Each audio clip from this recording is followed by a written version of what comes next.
Daily Zohar. The shiur is dedicated to the Ilui Neshama of Yitzchak Kadesh ben Devorah and to the Hatzlacha of my wife in the process of interviews. Hopefully it will be successful. Amen. Rabbi Shimon said, Oy le'oto adam. Oy le'oto adam. It's like, let's try to translate it into more common English. I just don't understand these people. Or they better watch out, kind of a thing. That says that the Torah, just to come to tell us stories, just simple things, and something common. In other words, it's legends, it's folklore, it's stories, it's recorded stories. Many Jews, and this is for me, I'll tell you, it's very upsetting. Yes, and I'll say it on record. I yet to find a Gentile who would tell me that the stories of the Torah are legends, folklore, and so on and so forth. Maybe some buzzard in a professor in a university, but just a regular person would not. But yet I found many Jews who will tell you that it's folklore and stories and legends and so on and so forth. And that's why Orthodox Jews, which I hate the term Orthodox Jews because they are, as far as I'm concerned, observant Jews and not observant Jews. But to make my point is Orthodox Jews are the only one who are the future of Judaism because of that. The Torah is not stories. The Torah is not folklore. The Torah, first of all, is the written word of God. And Rabbi Shimon Bar Yohai, maybe the most known students of Rabbi Akiva, that Rabbi Akiva himself says, "Ve'ahavta l're'echa kamocha," you should love your fellow Jew. So this is coming from that lineage. Said, I just don't understand these people, and they better watch out. He says, even at this time, anu yecholim la'asot Torah midivrei ediotot. We can take anything and we can make Torah out of it. Ve'od yoter yafim mehem, and make it even nicer. Ve'im ha'Torah ba'a le'arot divrei olam, and if the Torah come to tell us history, afilu shalitei ha'olam yesh dvarim me'ulim yoter. He says, if I want to tell you stories and legends, I don't need to have the Torah to tell me legends. Let's hear some folklore stories about the Native American creation of the world. There was a big turtle and water, and there's so many wonderful legends. The Grimm brothers, Cinderella, Schmenderella. There's much more beautiful stories than the stories in the Torah. What happened to the Torah? This one killed, got plague, and this. You want to talk about legends? All right, we don't need legends. Torah is history. And let's talk about realists. I mean, there's some wonderful cases in history. The unification of China, somewhere around 900, and all kind of. There's a lot of history in the world. I don't need the Torah to tell me history. It says in there, if you talk about historical things, there's more interesting historical events than what's in the Torah. אם נלך אחריהם ונעשה מהם תורה באותו אופן, right? We don't need that. I cannot take that and make it in Torah. אלא, but rather, שכל דברי תורה הם דברים עליונים. Everything that the Torah tells us has deep meanings to it. וסודות עליונים.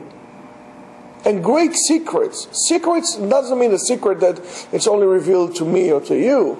Secrets in terms of encryption. It needs to be decoded.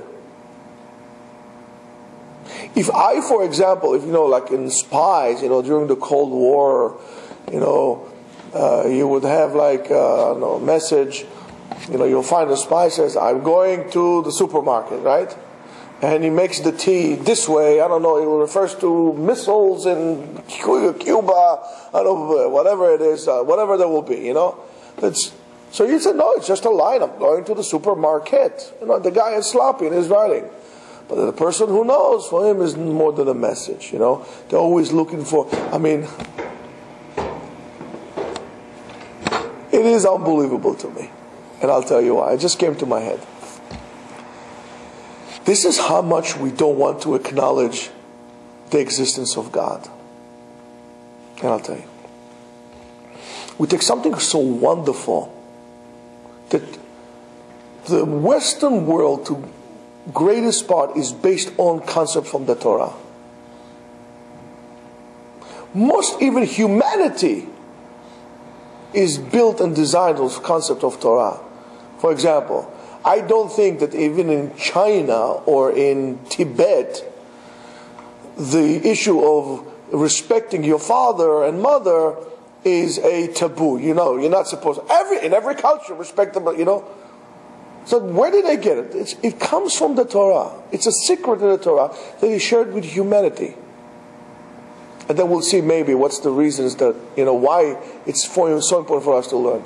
So when it comes to the Torah and the acknowledgement of there is a God in the world, that we say, story, fairy tales, no more than folklore at best. But, do you know that if you take the album Sgt. Pepper's and you look at the cover, there is a hand over Paul McCartney's head. There's some hidden messages if you play Strawberry Fields backwards, right? It says, I buried Paul. Number 9. There's some hidden messages there. We would look for the encryptions of hidden messages in anything so benign and not important. I don't really care if Paul McCartney is alive or dead. His music right now stinks, so I don't really care. Doesn't make any difference to me. Sorry, Paul. Okay? So for everything we find hidden messages. Our obsession with, there has to be more than that. No. Kennedy was killed by 2 shooters, 3 shooters. He knew about September 11. He didn't know. Watergate, watermelon, whatever. Everything, hidden messages and codes and secrets. There has to be a secret. And it became so pathetic. And this thing, one time, one of my friends, I don't know, maybe he had a point, but for me it was just pathetic. We were driving the car. We were sitting, of course we were younger. I'm still young, but younger. And he said, we were listening to, there was a Paul Simon and the other one, Arthur Runkel, yes, whatever. There's a song Kodachrome, right? Don't take my Kodachrome away. So he was telling me, raving, and there's the whole, what does it mean, Kodachrome? Kodachrome, it has to be something more than that. There's something with the rap. I said, Habibi, what's wrong with you? It's just a song about the colors of, it's probably a commercial that somebody made into a song. I don't know what. But we get so obsessed with such stuyot, such nonsense. So fine, you know what? I'll take you. Go put 2 mirrors in Sgt. Pepper's and one on above to see exactly who points to what and what eras are divided into 2 and the Beatles that walk in Abbey Road. This one has shoes. This one doesn't have shoes. This one is the Undertaker. This is the Overtaker. This is the whatever you want. I'll give it to you, but go with this all the way. Fine. Let's continue with this, in this mahalach, in this pattern of behavior. Let's continue to the Torah as well. Let's look for reasons and hidden secrets in the Torah as well. Oh, no. When it comes to the Torah, this is just legends. I still understand that. Nice column. When it comes to the Torah, all of a sudden, this is just like, there's no secrets here. There's nothing. It's just stories. And I don't understand you. Make up your mind. Either this or this. Why it's always inconvenient to you? So there's so many secrets in the Torah. Come and see. העולם העליון והעולם התחתון במשקל אחד נשקלו.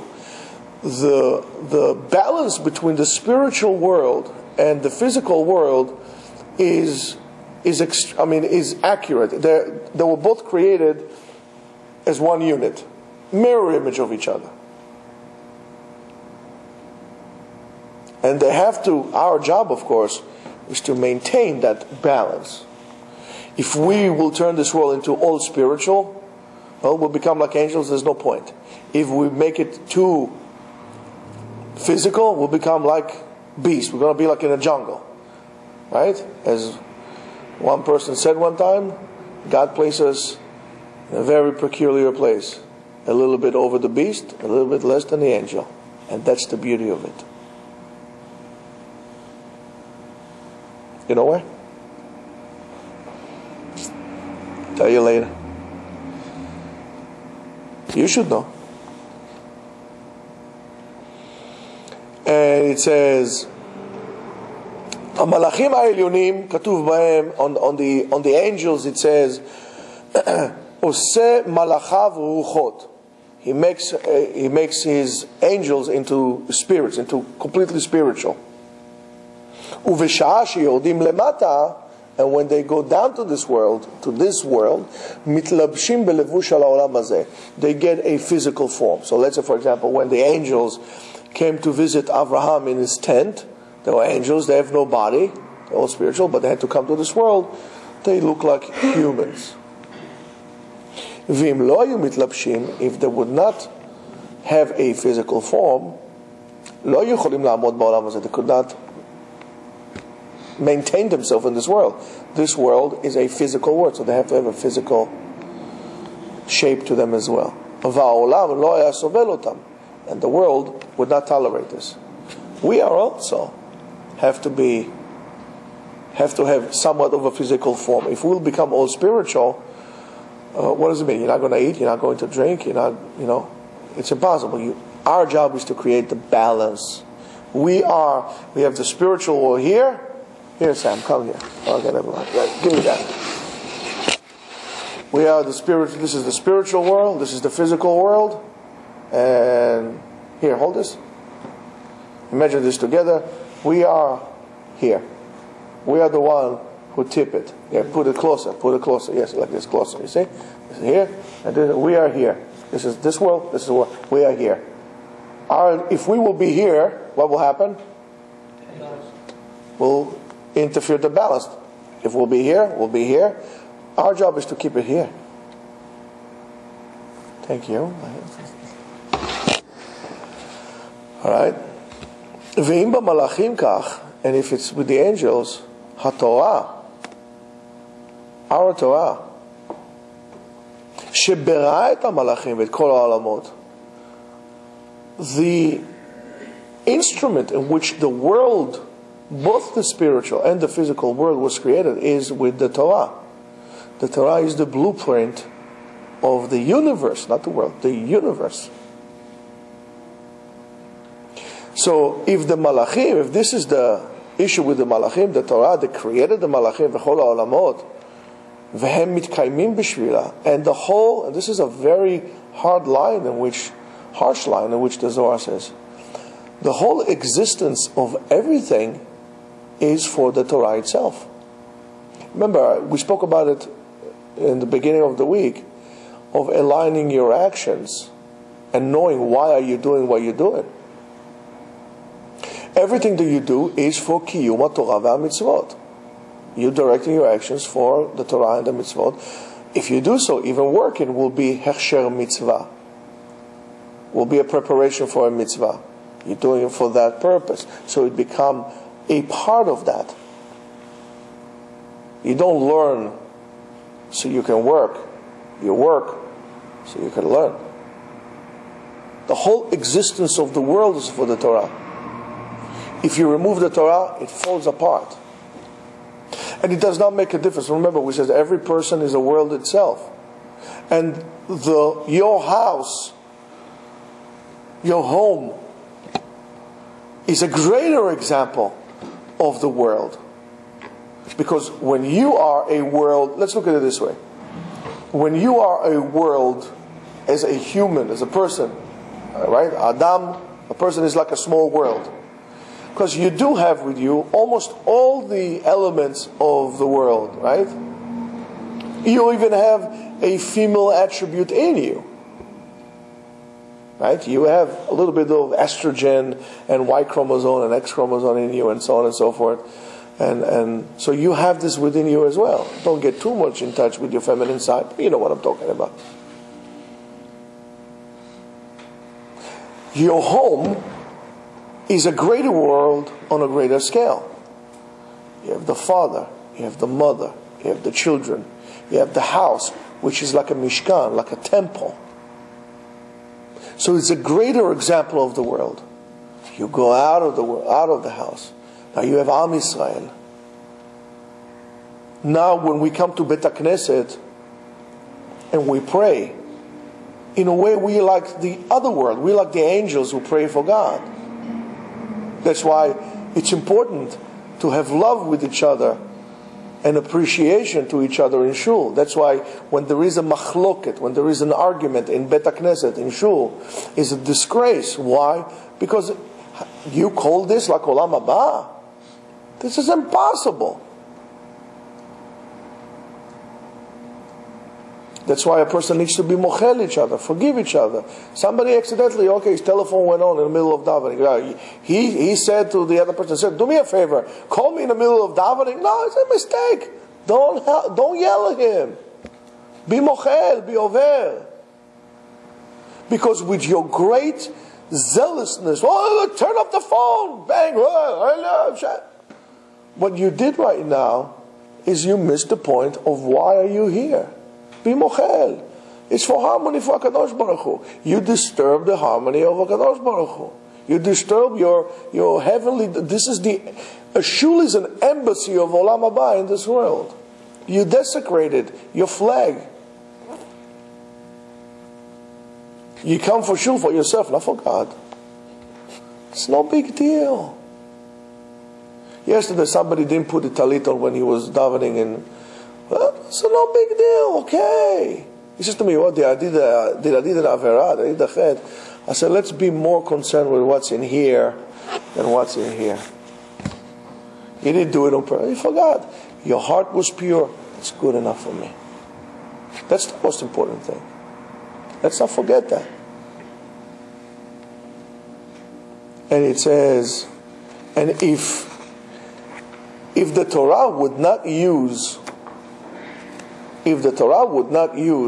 stories or use those words to explain to us, we would not understand that. That's why learning Kabbalah is very important yet very dangerous. Because how am I supposed to explain to you something that is abstract? Completely abstract. If I'm going to, for example, let's take a Picasso or some kind of an abstract painter, So if you cannot see the symbolism that the painter had used in that, you would understand it. So I don't know, I see just lines and, I don't know, it's weird. So if I would tell you, okay, let me explain to you what it means. That line here means this, and this means that, and I'll take it and I'll change it for you, and I'll show you in a regular picture what exactly it means. Oh, wow, that makes sense. But right now what happened, this is not an abstract anymore. It's realism, It's not abstract. So how can I explain to you something so abstract using words which are limiting? Words are limiting. Because if I would need to for example, you can speak for an hour. You can stand in front of a group of people and speak for an hour. If you would take what you said in words and try to write them, it will be this big. It will take you longer to write it because you need, it's more mechanical. But to think about something, if I need to think about it, to think about what I'm going to talk, it's going to take me a split of a second. I know what I'm going to talk. But now I need to take that coded message of the idea, and I need to expand it to you so I can speak. And if I write it down, I need to expand it even further, because you don't have my body language, you don't know what I'm talking about. I need to tell you that. So it becomes bigger and bigger and bigger. It will be like if I would try to compare, let's say, literature from, let's say, Dostoevsky era, compared with texting of that we have today. Right? People write to you, you say, they ask them a question, you go back and forth, they write to you K. And then KK. I said, what's up? You can write okay. I thought, what's my okay? He said, no, he said, K means I don't want to talk to you, or this, I don't answer. Just give me a break. If I feel like texting you again, I'll text you again. You know, all these codes, you know, there's like the smiley faces and the LOL, right? What's LOL? Laugh me out loud. I thought lots of love. You see? So everybody loves me, LOL, you know, it's like terrific. I knew a band, it's called Led Zeppelin, they made a whole song out of this. That's why I was, you know, right? Not lots of laughs, lots of laughs. Lots of, you know, it takes a long time to. So now we had the reverse process. We took War and Peace, right? And then we went from books this big to text messaging of like, I can say to you a whole entire word by a sentence by one letter. It's a reverse process we did. So learning Kabbalah, if I take something so abstract and I'm going to tell you, well, there's a mother in heaven, there's a father in heaven, right hand side. 1 second, now you made it into a physical form, and now you did something wrong because you took something so sacred, so spiritual, and you put it an inappropriate fixture on it, and that is the danger of Kabbalah. You can take something so abstract by making it so physical. Now you could become a heretic, an infidel. So the Torah, in order for us to relate to the subjects, give us the stories and the description in such manner. I said to you before, technically speaking, I feel that the only commandment in which God was intended to give us was, Ani Hashem Elokecha, I am your God. There's more than enough. I am your God. Now, being Homo sapiens that we are thinking creatures, right? Let's use the sapiens, right? That we are thinking. What does it mean? Okay, it means this and that. I look around, like Eov says, I will watch my flesh and I would see God. You don't have to go far. You watch your flesh. Say, wow, how does this work? This is amazing. How did it come up? Like Avraham Avinu. The process of Avraham Avinu, through straightforward intellect, logic, said there has to be a God. When he said there has to be a God, God revealed himself to him. Because if God would reveal to him beforehand, he would think it's one of his buddies talking to him. He would say to him, say, excuse me, you don't exist. Show me a scientific proof you exist.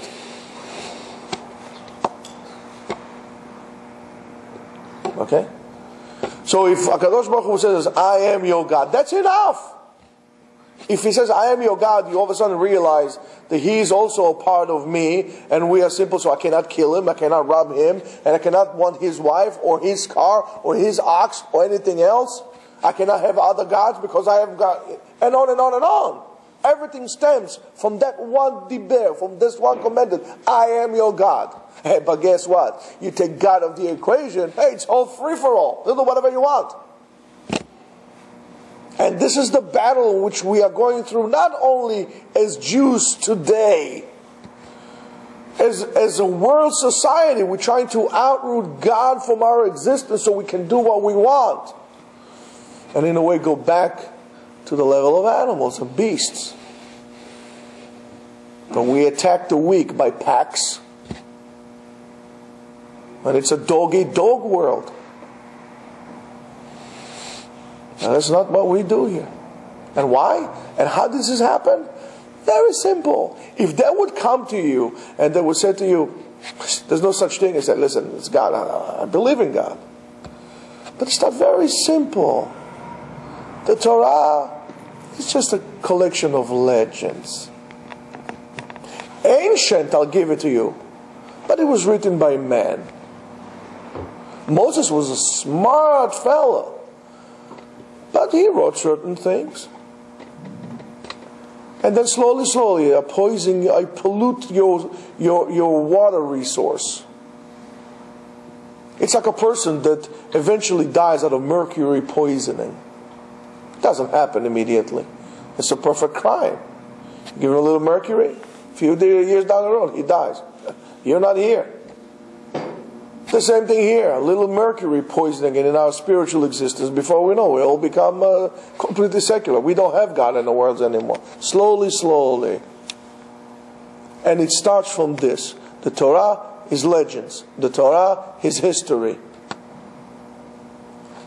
There's no such thing as Har Sinai. It was something to control the people. The rabbis made that. And again, I will tell you, the Torah is here to free people. If you want to be free, learn Torah. If you want to be a slave, don't learn Torah. And it says, and it takes a wise man. It takes a wise man to realize that this is just a garment. So don't be involved with the garments. Don't be involved with the external. Look inside. Look at what the words, in between the words. Look at what the words are not telling you. The way we obsess with the stories is wrong. And it will be like, I will give a girl, let's say you'll come and give her a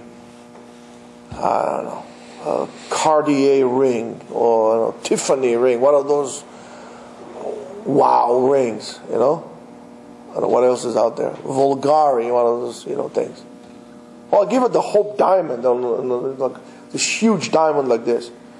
And you put it in a bag like this. Here, there's a bag. Say, honey, I got you something. Here, catch. What is this? I don't think so. You gave me something in here. What is this? Let me see. It's a ring. In this you gave it to me. Yeah, take it. I don't want it.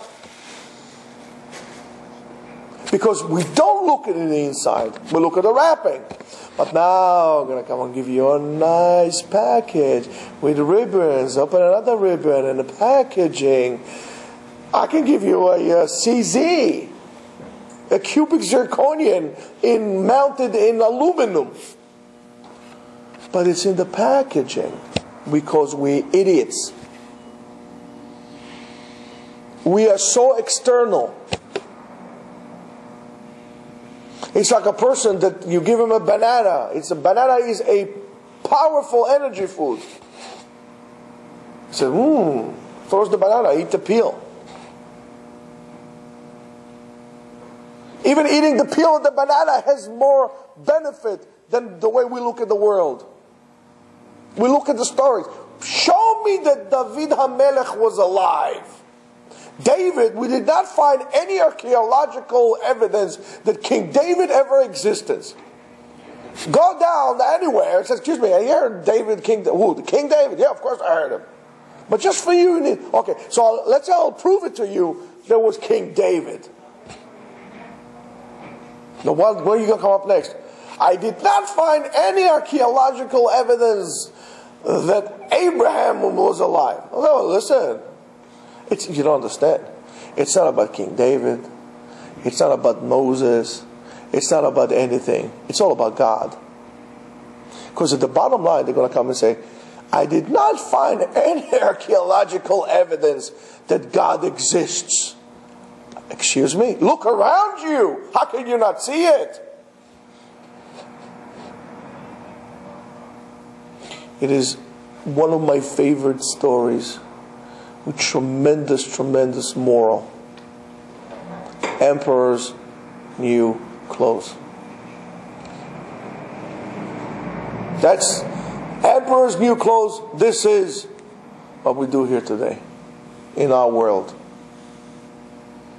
Empty words, no action, no accountability, completely blind to reality and absolutely mesmerized by dreams and visions that are made up. That's why the Torah is not so popular today. It says, but a person like this does not have a part in the world to come. You just don't believe in it, so you don't have it. Why do you think you deserve a part in the world to come if you didn't believe it when you were here? And again, if you consider yourself to be so wise and smart and business savvy, so let's talk business. Let's say that there's no God. Let's say that there's no Olam Haba. What did you lose in this world? So you didn't eat a McDonald's, McFried chicken, McChicken, whatever it is. So you didn't eat this. There's other things. Oh, in any case, this life is short. Before you know, your prostate is enlarged. Before you know, muscles are not what they used to be. Before you know, you have a small window of opportunity, 20 to 60, where you can do things. It's only 40 years. From 20 to 40, you're an imbecile. 60, you're already smelling like mothballs. I'm talking about what? Overall, 15 years of your life that you have to do what you got to do. It's the window of opportunity. So what's the big deal? Not a big loss. But let's say 50-50. I gave you 50, you gave me 50. And let's say there is Olam Haba. And let's say there is God. 50% there is, 50% there isn't. So we went with the 50% there isn't. But how about the 50% there is? You're talking about a small investment this big, comparing with the rest of your life. Because we believe in Olam Haba. And Olam Haba has no end because it's above time. It's above that spiritual dimension. Scientifically, guys, for you geeks, scientifically there are other dimensions than the 4 dimensions that we had. So there is a spiritual dimension. So for the small little investment, you're going to lose the rest of your life. It's like the kid. He says, I am not going through 8 years of school. I'm not going to the 12 years of school. So I'm not doing it. I'm dropping out of school. What's the big deal? 12 years comparing with the rest of the 70 years after that. And this is only 70. So, you're right. For that, I gotta invest. Here I'm talking to you, investing very little time to do the right thing, comparing with the rest of it. And not only that, what would you say to God when He comes to you? He says to you, Shalom, how are you, my friend? My dear son, I was ready for you to come. Say, yeah, who are you? I am God. You're God. Why are you going to tell Him that? So why didn't you do this? Well, I believed in you. Now I believe. But why didn't you believe before? Well, I didn't see you. Didn't see me. Did you bother to open your eyes? I was all over. I was inside of you. Remember the times that things happened, you probably, oh, please God, you wanted that. You even put it on your dollar bill. What are you going to say then? I'm serious. What are you going to say then? It's just a 50-50 chance. If I'm going to give you a 50-50 chance to hit, listen, guys, I don't know what is the ratio of potential of success in the mega Powerball, $600 million. There's some bright light in Florida one. By the way, I'm still waiting for my check to build the yeshiva. $600 million. It would be nice to get something. You played. What are your chances? One in 100 million? One in 50 million? If I'm going to tell you, you have 1 in a million chance to win the grand prize in the lottery, but you have to give me $1,000. You're not going to put it? Say, you're kidding me? For 1 in 56 million, I'll put $1. I'm not going to give you $1 million. It's a great chance. Terrific chances. Well, I'll tell you, you have 50% chance winning the big prize in the lottery, the jackpot. You can buy 2. You stand all day long. Just tell the guy, hey, just print them all. I'm 50% chance. I can't go wrong with this. You have 50% chance of success here, guaranteed. And you're not going to invest? Don't tell me you're a good businessman. Sorry. Torah is not legend. And if you think so, you're a fool. And it says, and then people look at the Torah and says, oh, that's a nice story. That's a nice story. And they say they don't look further, and they think the same thing. As a person is no more, there's no difference in this attitude, that a person is no more than a body. A person doesn't have a soul. Show me. Do you have a soul? Did you measure it? I cannot measure it. I'm sorry. We live in a world, if it's not measurable, it's not there. I'll tell you, your actions are less measurable and still does not stop you to feel that you are the center of creation. 2 seconds after you're gone, 2 seconds after the dirt hits your face, nobody remembers you. I'll tell you that. The most people, what they are alive, people don't pay attention to. You're insignificant to most humanity. It still does not stop you for trying and so on and so forth. And you cannot be measured. You know what's your percentage in... You have greater chances to hit the big pot in the jackpot in the lottery than to know your percentage in the human overall percentage of human capacity in this world. You're insignificant, and still you feel very important. Why? Because what gets you going is your soul. You could be a big guy. You could be 240 pounds linebacker, vicious as a tiger. If you're in a bad mood, you're in a bad mood. You cannot move this body of yours. And you could be a skinny dude and have great spirits and you're unstoppable. It's not your size, it's the engine that burns inside of you. And the same thing the Torah. The Torah has a body. And this is the mitzvot of Torah. It's called Gufei Torah. The body of the Torah is the mitzvah. And that body has many different forms. And that's how we refer to it. And it says, the Zohar says, Hatipshim sheba'olam, the fools in the world. Einam mistaklim ela b'levushaut. They say, oh, the Torah is only do this, don't do that. Do this, don't do that. That's the whole Torah, right? He says, no. But there is also, this is, Ve'einam mistaklim b'ma sheyesh tachat halevush. They don't look underneath it. They don't look for the reasons. They don't try to understand further. They're very shallow. Ve'achachamim, the wise men, havdei HaMelech HaElyon, the slaves, the servants of the High King, Otam Shamdu Behar Sinai, only look at the Neshama Sheba Torah, that is Ikar HaKol. Don't look if the person is rich, if he's wealthy. Look at his inside.